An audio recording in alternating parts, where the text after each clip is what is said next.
जरांगे पाटलांनी सहकाऱ्यांच्या हाताने घेतला पाण्याचा घोट. 6व्या दिवशी जरांगे पाटलांची तब्येत खालावल्यानं मराठा बांधव भावूक. जरांगे पाटील यांनी मराठा आंदोलक शिष्टमंडळातील सदस्यांच्या हातानं पाणी पिलं आहे. जरांगे पाटलांच्या उपोषणाचा आजचा 6वा दिवस आहे.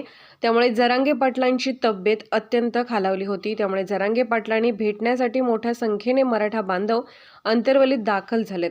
जरांगे पाटलांनी पाणी पिण्यासाठी हा सगळा मराठा समाज घोषणाबाजी करत होता. यावेळी जरांगे पाटील यांचे गुरु शिवाजी महाराज नारायण गडकर आणि त्यांचे आंदोलन शिष्टमंडळातील सदस्य स्टेजवरती गेले आणि जरांगे पाटलांना पाणी पिण्याचा आग्रह करत त्यांना पाणी पाजलंय. त्यानंतर सगळ्या मराठा बांधवांनी यांचं टाळ्या वाजवून स्वागत केलं. मात्र पाणी पिताना जरांगे पाटलांना अश्रू अनावर झाले.